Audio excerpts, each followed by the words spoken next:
Hello there, blockheads, and welcome back to the New Blocks, episode number 12. Today, we're going to be talking about DAOs. This is one of the more exciting aspects of what we're doing here on the blockchain, Kevin, and I'm excited to dive in today. I feel like I am really excited every time we get to come back and talk about blockchain, but with 11 episodes in the bag, we're finally getting into the really interesting stuff, right? We've been laying all this groundwork. We built the foundation of our house, and now we're starting to build some walls. Like a window might pop up. The front door is going to be really interesting.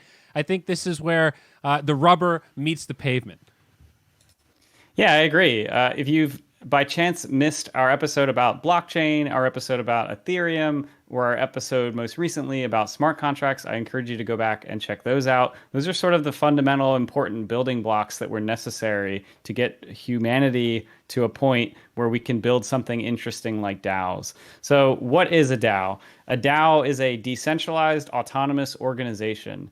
That is fancy words for an alternative to a traditional hierarchical organization. So you think of a company, you think of how you have a CEO at the top, and you sort of have this hierarchy, this little tree that goes down, and you have your middle managers, they go down to the managers, and they get all the way down to sort of the people that are the grunts that are at the bottom, such as myself, that are doing sort of the work. And a DAO is sort of this alternative to this idea. There's no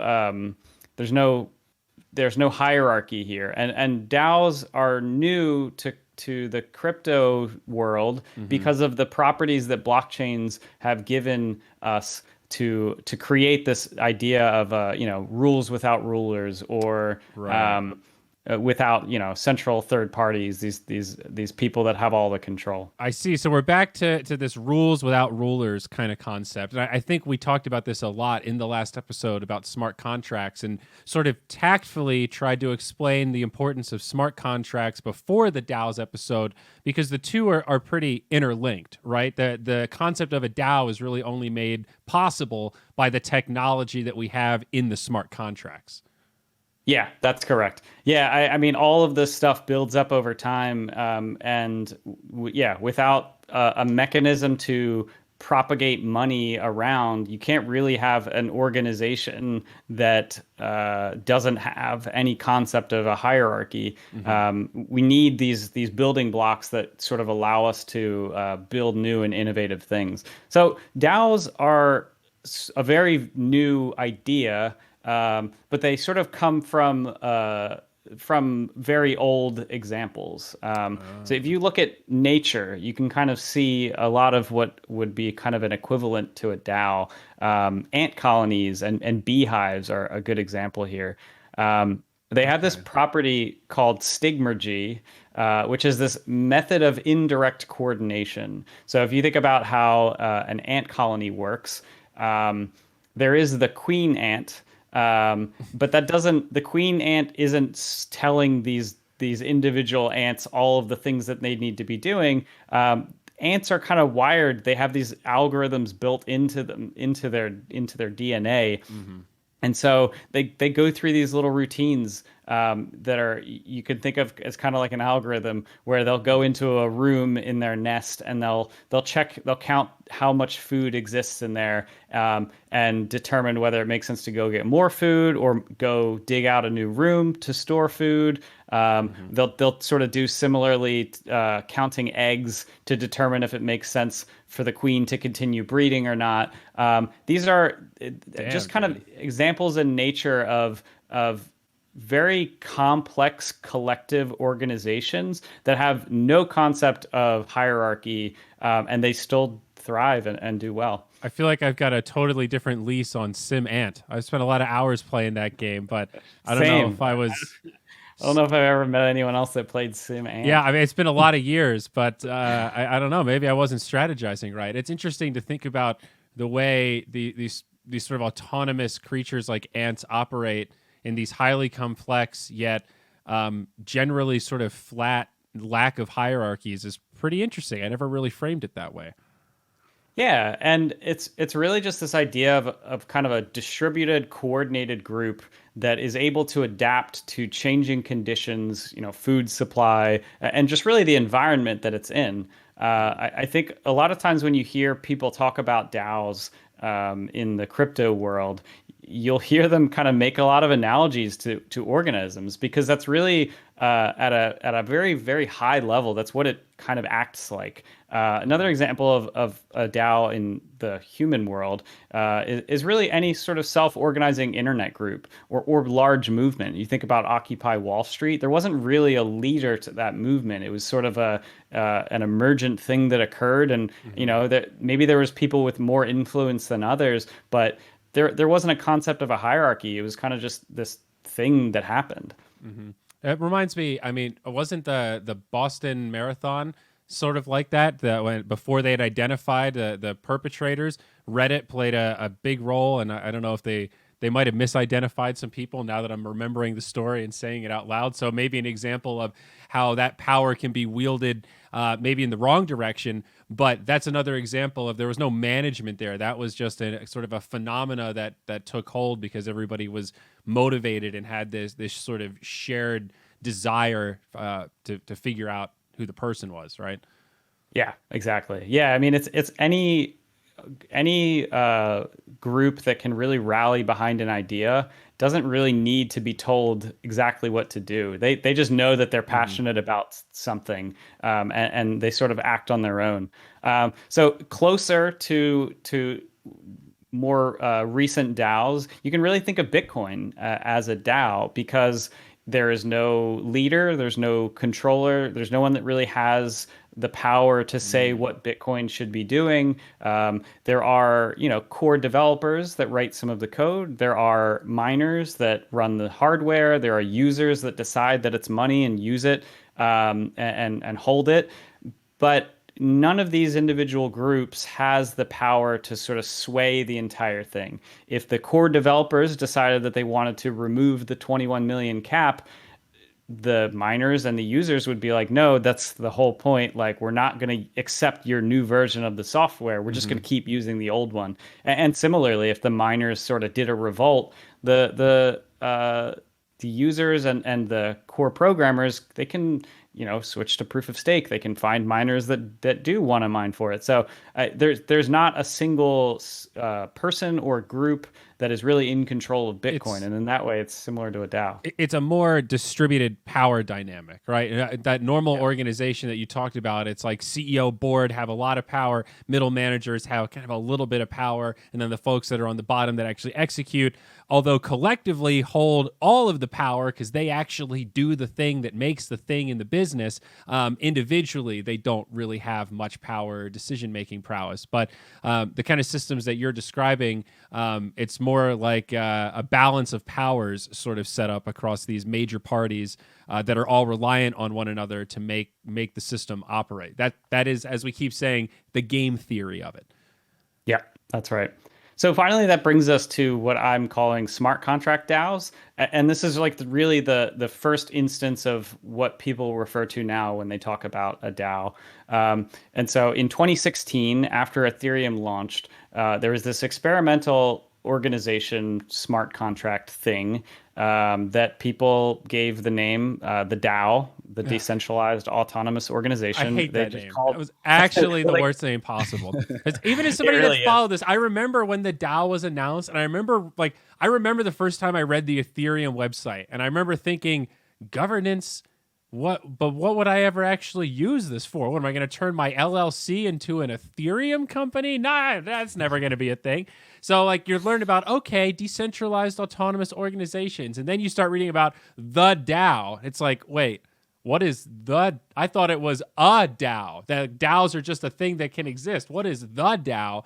I was horribly confused by it. I just wanted to throw that out there, Kevin. Yeah. I hated the name. Well, it's also one of those things that prior to it, maybe the name could have been used in kind of a theoretical sense, but there really wasn't any examples prior that really did what this was doing. So, we'll just call it the DAO because that's all. There's no other DAOs out here. But yeah, it's a little grandiose, Yeah, it definitely is. Yeah, and just the name Decentralized Autonomous Organizations, a bit of a mouthful. Sometimes people abbreviate that to just decentralized organizations. A lot of this stuff isn't totally automated, so I think decentralized organizations works, but I'm just going to keep calling it a DAO. It's quicker. Mm-hmm. Anyway, this idea of the DAO was a very basic and experimental investment organization. So the way it worked is anyone can join the DAO by sending ETH to a smart contract. There was no individual or group that had control over that ETH or that smart contract. So the way that the money was used, anyone could introduce proposals, and based on the amount of money, the amount of ETH that you sent to the smart contract, you would receive back voting rights to be able to vote on these proposals. So, sort of a basic example. I don't even know if it got through proposals before its demise, but you could think of this as like, Ethereum needs the ability to send push notifications. And right now, there is an actual project that's working on the Ethereum push notification service. But just using this sort of as an example, like that's a thing that Ethereum could benefit from. People could start to receive push notifications based on on-chain activity. And so it's sort of incentive as a holder of Ether and a believer in Ethereum, I'm sort of incentivized to want to improve the state of Ethereum. So the DAO could use proposals to sort of identify opportunities for Ethereum to fund these solutions to kind of important problems.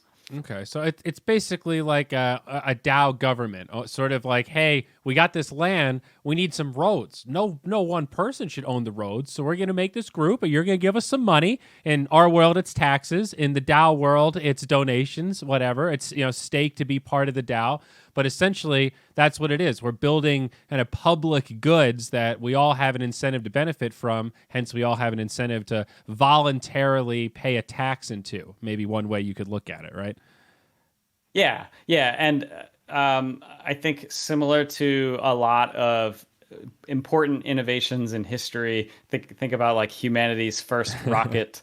Yeah, right. It shot up. It was pretty neat. Everyone was getting really excited about it. And it fell straight back down to earth and exploded. There was a hacker that was able to find an exploit in the code.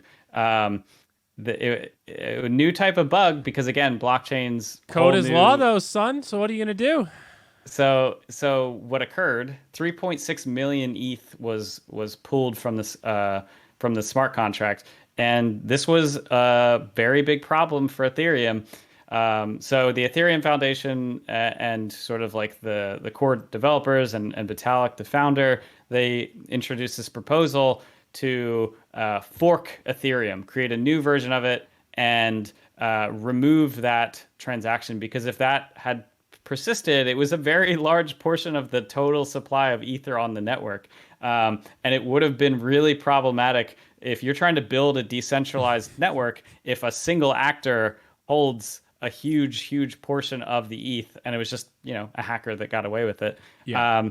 And so it was kind of their one-time mulligan. We talked a little bit about this in the Ethereum episode. And they created a version of Ethereum that did not have that hack transaction in it. And the vast majority of the community moved over to it. They sort of accepted that it wasn't ideal. This is not really truly immutable. But we kind of need to make this trade-off right now so that we can kind of get toward what would be more ideal in the future. Yeah, it kind of makes sense. And now we've got Ethereum Classic, and congratulations to anyone who's been paying attention to that. Wow, so quite the up and down emotional roller coaster for the first DAO here. Yeah, but it didn't end there, huh, Kevin? It didn't, thankfully. So the first sort of really interesting DAO that has survived. It's been around now for a little while. It's called MakerDAO, and I believe we have the website. We can pull that up. We do. MakerDAO is a organization that's job is to govern and make decisions about the first ever decentralized stablecoin.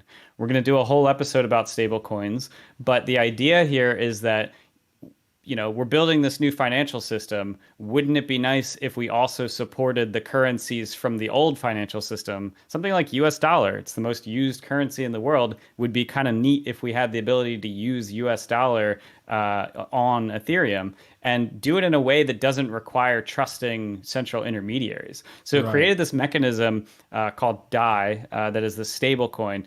And the MakerDAO is in charge of sort of pulling and making decisions, pulling levers, turning knobs, and setting important things like interest rates, collateral requirements. And in a way, you can kind of think of this as an alternative to the Fed, right? The Fed's job is to set interest rates and kind of like make the important decisions about the US dollar. And really, this is just an alternative to having like the 10 boomers that are in the Fed that like that are doing all the important work and making all the important decisions. Yeah. And so now anyone that uses DAI, anyone that wants to be involved in these governance decisions, they can be a part of that. And I think that's pretty neat. Yeah, totally. It took me a while to wrap my brain around stable coins and this idea of pegging a digital currency to a fiat currency. But yeah, we're going to go into a lot more detail about that coming up. And we've continued to evolve since then, though, Kevin. Yes? Yes. Yeah, we'll do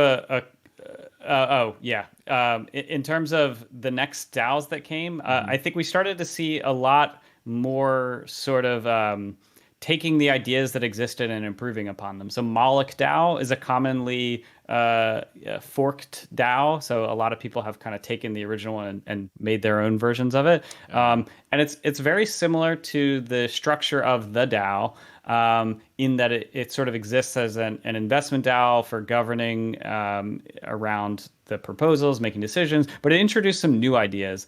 It introduced this idea called rage quitting. And you can really liken this to kind of a World of Warcraft guild or really any sort of guild. And the idea here is that if you start to dislike the decisions that are being made in this DAO, you can kind of pull your money out and rage quit the DAO.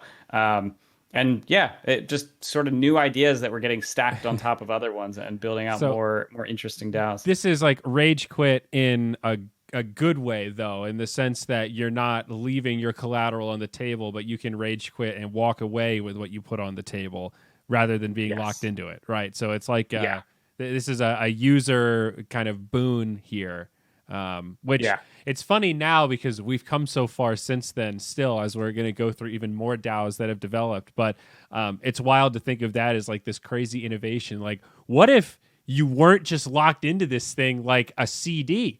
You know, that's sort of what some of this original DAO sounds like, you know? Yeah. Yeah. And I mean, I even liken Moloch DAO to sort of a WoW guild because there's this idea of the treasury, right? Like in a WoW guild, the important members of the guild sort of like own the treasury and they know what to do with the money. But like, now we have these tools that allow us to have people vote on it. So yeah, continue to improve. And we're really at a point where there's just hundreds of DAOs. Like I've curated a little list here to sort of give examples to show the different diversity that exists. But like, this is a fun little corner of the internet that nobody really knows about that is like fundamentally going to change the way that humans organize over time. And it's really neat to watch. So some really high level examples of what we see in the DAO space. In decentralized finance, we have these protocols for things like exchanging, lending, and borrowing. And they generally exist as a centralized team that starts out and builds the project, right? You need programmers to write the smart contracts. You need people to kind of make the decisions about what it is that we're going to build. But over time, they are getting to a point where they will create a DAO and they will sort of offload ownership of those important decisions to the DAO. And they're really incentivized to do this, right? Because if you built a new exchange and you want other protocols and infrastructure to build on top of it, then you are incentivized to ensure that the users of your application are really the ones that are making the decisions. Because if you're just a centralized team and you're going to go up against all these decentralized alternatives, you're going to lose in this space. This is not like Web 2. This is not like the existing system. So there's sort of this emphasis toward like getting you to move away from having central ownership of the important decisions. It's kind of like a decentralization funnel where it has to start with this centralized vision for it to get off the ground and kind of get this proof of concept to even like write the code to begin with. But once it exists and somebody can sort of pigeonhole or that idea into something concrete, then you can start giving it away to the users because they have this base to build upon. And if you think about handing over that governance over time, it's not just like, okay, tomorrow you guys are in charge. Good luck. It's not like selling a business. It's like you're designing this pyramid so that people will slowly take more and more ownership over time. Like I think that's part of the Axie Infinity model, right? It's centralized to build the game, but then over time it's going to be owned more and more by the users who will have more. They'll be able to use the Axie token as a governance token to be able to make decisions in the universe of how things will work. So you can sort of see it making sense when it's a phase-in type strategy, especially for something like Uniswap.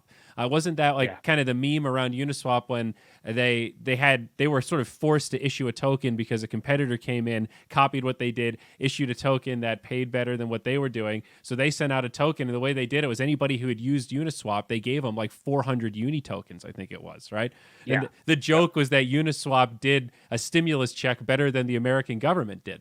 I can confirm that. That was like a true meme. Because even at the time, like I think they were worth more than there was like a couple dollars or something when they issued those 400 Uni tokens. But in terms of governance, what a cool way to hand out that ownership to the users in a way that isn't completely front loaded to the whales. You know that the whales are always going to be able to centralize and buy more of the tokens afterwards, but to start it out on this base level where everyone gets an equal share of voting power, that's pretty fucking cool, man. That's not unprecedented, but definitely not the norm. Yeah, no, I agree. I mean, I think this is an entirely new way to incentivize users and to participate in the process of building the application, of being involved in it. And I think this is probably a good time to pull up the Uniswap website. In addition to sort of what they call that their airdrop, and this is a term that's used in the space to disperse governance tokens to users of a protocol. But in addition to their airdrop, they are at a point now where they're the largest decentralized exchange. They, for a time period, were even settling more trades than Coinbase in the summer. And they're kind of trailing them behind. But like Coinbase is now valued higher than the New York Stock Exchange. And no one's heard of Uniswap, right? Like, so right now, Uniswap has $2.8 billion in its DAO treasury. And this is essentially the equivalent, again, you could think of this as like the big money pot that exists for Uniswap, where anyone can go up. You or I can go ahead and open a proposal and say, hey, I want to build something that would be helpful and beneficial to Uniswap and myself. A good example of this is the podcast Bankless. They opened a proposal with Uniswap and they said, hey, we have a podcast, we have listeners, we have viewers. We want to have Uniswap advertise for us. And so they got their proposal through. They get paid to talk about Uniswap every episode and sort of tell people about this grant proposal process. So it's like this idea of these decentralized organizations that have money and they need labor and they need people to do the work of like building out this public good, right? We talked about public goods in our last episode. Uniswap is a public good. It exists as an exchange that no one really owns or controls. And so, I like Uniswap. I think that this new model for organizing a version of Coinbase where there is no middleman that takes exchange fees, like, yes, that's the direction that we're heading. Mm-hmm. So I'm gonna jump through a couple more of these, and then we can get to the Q&A. But Meta Gamma Delta, this is a DAO I wanted to hit on because I just really like their message. They support women-led projects in Web3. I think this is a space similar to a lot of tech that does not have the diversity that it deserves. And so any organization that's making it their point to try and bring that diversity to the table, I'm all for it. So another one here, Yang DAO. This was the first DAO that was formed around a political candidate. It allows Andrew Yang volunteers to collectively fund new projects. He's in the news this week for saying some garbage on Twitter, but I thought this idea of this DAO was interesting, and it wasn't even something that he had proposed or sort of even like endorsed. It was kind of just like people that liked that liked Yang decided to make a DAO. Another example here, PleasrDAO. This was the first NFT investment DAO. And so when Uniswap launched their V3 recently, they had sort of an announcement video. It was like a short little teaser promo. And they decided to sell that as an NFT and give all the proceeds to charity. And so some of the people that were sort of bidding against each other for this decided that they would just form a DAO and they would both own the NFT. I think by the time that they actually won the auction, it was like 15 or so people, and they've continued to grow. Then they recently purchased Edward Snowden's NFT. The Uniswap one was like $500,000. Edward Snowden's NFT was 5.4 million. So this is like now a big player in the NFT investment game. And it's just this collective of people. I don't know how many people are a part of it now, but it's like, it's pretty fascinating. Definitely. Yeah. Couple last ones here, and then we can get to wrapping up. BanklessDAO. This is the podcast I was talking about that received that Uniswap grant. They just launched their DAO last week, and similarly, if you had been listening to that podcast, they offered they called it their Bankless Badge NFT, and for the last couple of years, I've been collecting their Bankless Badge NFTs. I'm a listener. I like their podcast. They launched their DAO and they airdropped their governance tokens to the listeners, the people that had those NFTs. It's pretty interesting, just this idea of you don't have to just be into like investments to do DAOs. Like it can just be an organization for like a media company, just help make decisions. What do you guys want to see? Like what's the next episode we should do? Wallstreet Bets is another one. They're working on a DAO now. I think the turnaround time from the point that Wallstreet Bets unbanned crypto to like they're all in and they're like creating their own DAO now. Like it was like less than a month. I was like waiting for this to happen when they unbanned crypto on that subreddit. I was like, this is it. This is the moment where we're gonna see like a sea of apes join in this decentralized movement. One I do want to pull up here. It's called Proof of Humanity. This is a really interesting DAO. It was created by this guy named Santi from Argentina. He aims to advance democracy around the world. And the way that he plans to do it is create this registry. So the way it works is if you'd like to join this registry, you stake some ETH. When the time I joined, it was like $400 or so worth. You record a video of yourself declaring that you are a unique human and that you have not already registered in the registry. You hold up your Ethereum address. If you're going to do this, you would typically want to have sort of a separate address for this because your identity will be tied to it.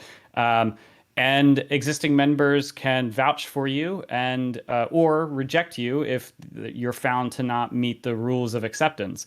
So why would we do this? Like, what's the benefit to having a registry of humans? Well, there's a really interesting problem in computer science called the Sybil attack problem. And generally, it's not a problem for most websites. If you think about going on Facebook, when there are multiple accounts for a given user, it's not like a huge problem. Twitter, maybe there's a bunch of bots, maybe you got a lot of spam. But in crypto land, if we can solve this problem of tying a unique human to a unique account in a registry, then we get to do really interesting things. Universal basic income is right off the bat something that we unlock the ability to start experimenting with. So that's sort of the incentive mechanism for proof of humanity. If you join, every hour you receive one UBI token. And additionally, there's this concept called quadratic funding that sort of like weights funding toward the projects that more individual donors are interested in. So that, I think right now we have so many of these like basic investment things where like the more money you have, the more influence, right? Now we can start build tooling where the more people that are into an idea, then the more emphasis and capital we can put into it. Last DAO I want to hit on here is this interesting one called Kleros. Kleros is an arbitration DAO. So it is a DAO for settling disputes in DAOs. And so an example of when this was used recently, Kevin Iwaki, he's the founder of this company, Gitcoin. He was rejected in joining the Proof of Humanity DAO because his profile picture, he was kind of facing off to the side. And he didn't meet the criteria because you couldn't really see his full face. And so he went through, had a decentralized jury of his peers determined that he was not facing the camera directly, and he lost his stake and he had to rejoin. But yeah, I mean, you could think of this idea of an arbitration DAO as very general purpose. Like anytime that we need to make important decisions in a general way, like you can have people from around the world help make those decisions. Wow. Justice as a service. What a concept, man. We really are. The future is here, man. This is so cool. Yeah. Yeah, I mean, DAOs are really just like this new architecture for companies and institutions. It's a tool for better societal governance long term. It allows for instantaneous democratic global capital formation. So in a way, it's kind of an alternative to venture capital funding. And it's really the organizational entity for the internet age, right? We went from last year where DAOs had like 10 million in funds managed to now billions. Like billions of dollars are being managed by these decentralized organizations. And it's going to play out as this shift from this world of regional economies where you have every individual country has their own little economy, and that's they really think in that bubble of their own small group, to DAOs are global. We're going to have, like, we have kind of a concept of the global economy, but it doesn't really map one-to-one with the way that we organize ourselves. And so, yeah, I mean, governments are going to have to start to figure out how they want to acknowledge the existence of DAOs. I know recently Wyoming decided that they will recognize DAOs as sort of a new type of LLC effective July 1st. Should be interesting. I don't really know any of the details there. Like, I don't know what that necessarily buys you for this like new global organization. Wyoming accepts you now. You get a tax ID, dude. There you go. That's really it. They're trying to track your ass. Yeah, exactly. But yeah, I mean, my parting thought here is that like DAOs enable greater global coordination. Like if you think about the problems that humanity has solved over time, we're typically capable of solving these through markets and hierarchical governance. But we're really at a point where the complexity of the challenges that we're facing just is not possible to solve them with the existing tool set we have. We have known about climate change for decades, and we are no closer to solving it than when we first even recognized it. Markets and hierarchies aren't going to be, they don't have the capacity to solve these problems for us. And I think humans need to build better tools for global coordination if we want to survive as a species. And I think DAOs are sort of the like very early days glimpse at what that tool set can look like. And I think it's super fascinating. I mean, all these changes in game theory and now all these barriers globally that have been broken down. I mean, that book, what's it called? The World is Flat. totally different meme now, but it was that late 90s, early 2000s. Everybody was championing that when we were in university. And it was right in so many ways, but how we were at the tip of the iceberg when that book was written relative to where we all are now. And the way some of this stuff can raise the floor globally, like that UBI token you were talking about earlier, that sounds like a joke by American currency standards, whatever. That's 50 cents an hour or whatever it is. But in a lot of places, man, that's real money. That like 50 cents translates. So, the founder of that was from Argentina, and like, he has family and he has friends, and like a lot of the early community is based out of it. And like, these are the places and the parts of the world where this stuff is just going to be world changing on day one. And I think in the United States, because we don't necessarily have a lot of the same problems as other parts of the world, I think we don't really think that same way. All right, so let's get to the lightning round. Yeah, let's do some lightning round action here. Kevin, what's it like to actually work for a DAO? I'm having trouble wrapping my brain around it because I'm used to either being the boss and giving orders or being the subordinate and taking orders. How does this work if there's no bosses or subordinates? Yeah, that's a good question. So you don't need permission to join a DAO. You can just go join and start contributing. There's not an application process. You get kicked really out? Like, what if you join and play Joker? Chaotic evil. Yeah, I mean it's going to depend DAO to DAO, but I'm imagining that if you're bugging people, they're going to get annoyed and they're not going to be interested in hearing from you. You can still own the tokens, but they won't include you in the collaboration tools. I gotcha. Yeah. So I mean, at the end of the day, like, give a DAO what it wants and it will pay you for it. So example of this, I joined the Rarible community call a couple weeks ago. Rarible is an NFT marketplace, and a guy showed up. He said, "Hey, I built this app called OwnerFi. It was on iOS. It lets you mint NFTs directly from the app." And it was mostly unused for years, and then NFTs blew up, and so now it's the #1 app in the App Store when you search for NFTs. And like, I'm gonna go quit my day job to work on this now, and I want to use Rarible as the platform that exists underneath that I mint NFTs for. So he created a proposal, and Rarible is obviously incentivized. People that hold the token and people that are involved in that community, they're incentivized to help this person out, like let them build off of the platform. And I think this is just sort of an example of like, if you have something to bring to the table, DAOs are willing to fund you. And it's not just software engineers either, product builders, like graphic designers, artists, community managers, like all of this is still important and necessary work. And so, find an interesting project, join their Discord. A lot of this happens on Discord, sometimes Telegram, and just ask where you can help. Yeah, totally. So how do I know if a DAO is really decentralized?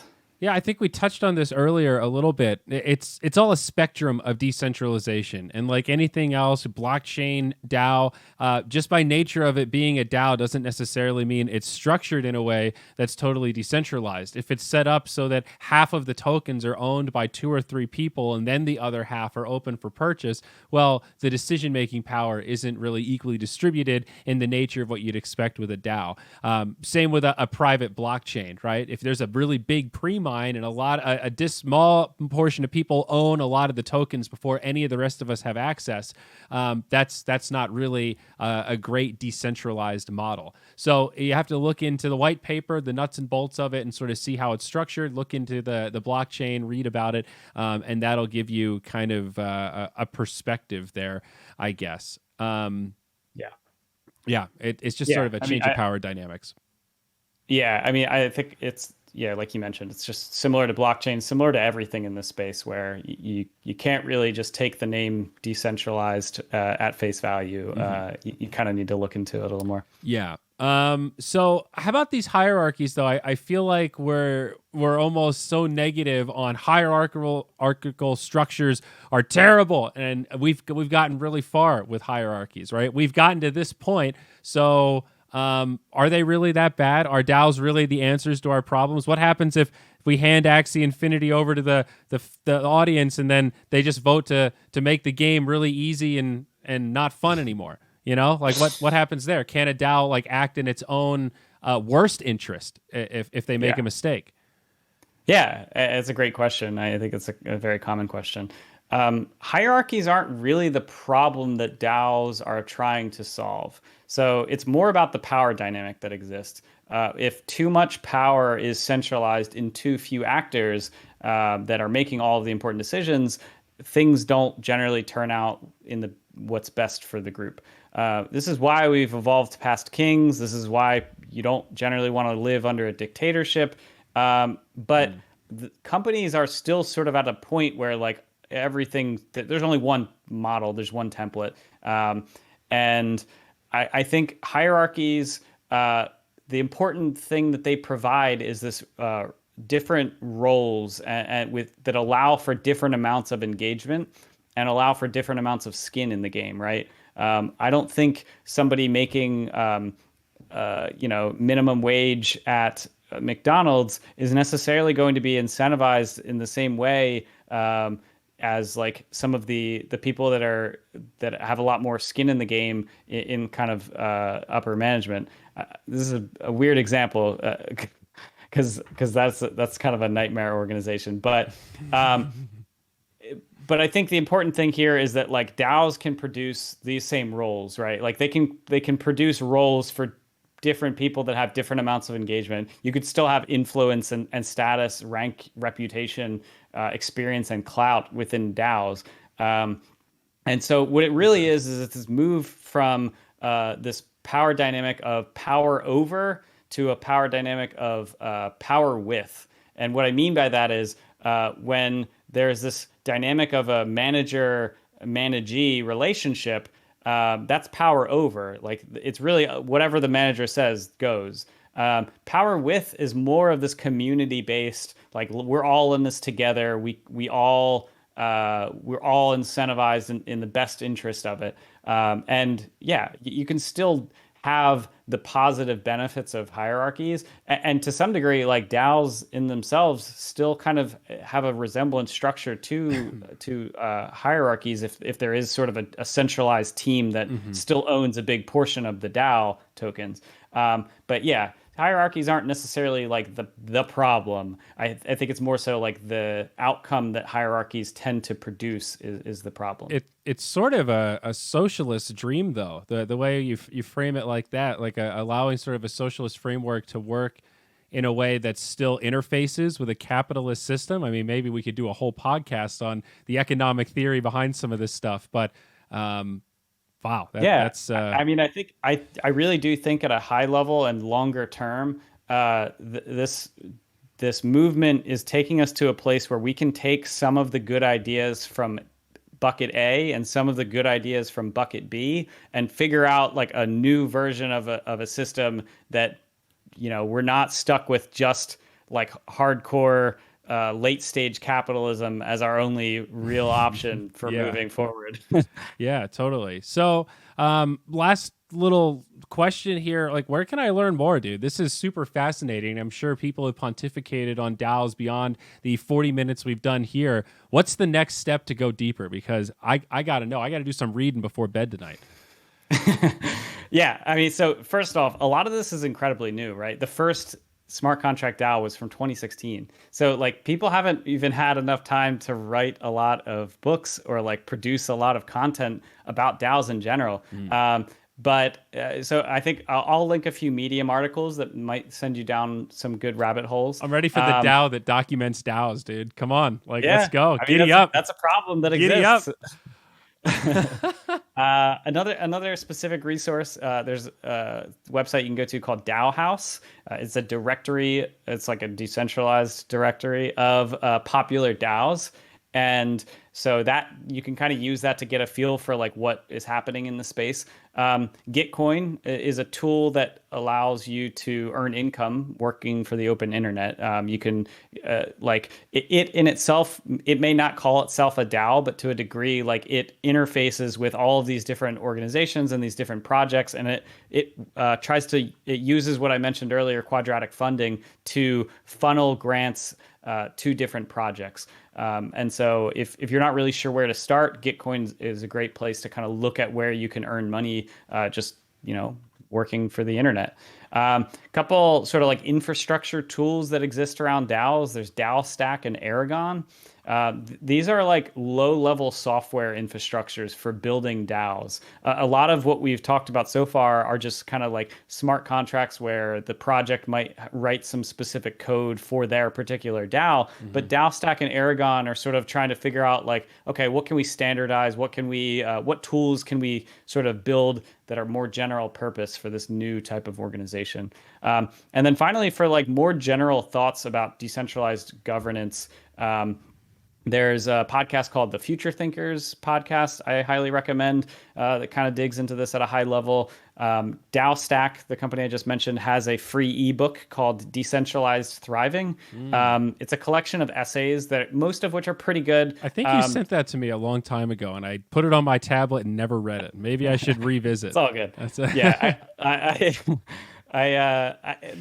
it's from like 2019 when that came out, which in DAO terms is like ancient history at this point. Yeah, exactly. I mean, there's still some more general thoughts that are kind of interesting that you can glean from it. But yeah, if you really want to know about like what's happening right now, you kind of need to dig through Medium. You need to dig through, through all these different like more online resources. Because really, I mean, what sets crypto apart from the traditional technologies that have kind of been built. We now already have the internet as our foundation. And so like what we're building are these global tools that anyone in the world can contribute to. And so the speed at which this innovation is occurring is just, it's incredible. Like the fact that all of this happened in the last couple years and like people haven't even had enough time to learn about it. It makes me really excited about what's coming next. Definitely, man. The future is bright. I'm starting to dive deeper into DeFi. I just used Uniswap for the first time between now and the last podcast we did. And once you start to experience the future, you start to visualize the possibilities. And I think it gets harder and harder to go back. It's like when you work from home long enough, you start thinking, man, every day I do this, it's going to be a little harder to go back to a 9 to 5. And eventually you get closer to that limit of, I'm never going back to a 9 to 5. And I think finance is maybe not dissimilar in that regard. But Kevin, I think that brings us to an end. I appreciate you educating me so much on this one, man. I'm excited to do some follow-up reading, and I'm excited to come back again and dig another level deeper, folks. Remember, none of this is financial advice. Never put more into crypto than you can afford to lose. But we are excited that you're on this journey with us, that you're enjoying learning about the technology that makes all this exciting stuff possible. Find us on Spotify, iTunes, subscribe here on YouTube. We love you. We see you. Thank you so much for listening. We'll catch you next time. Thanks, y'all.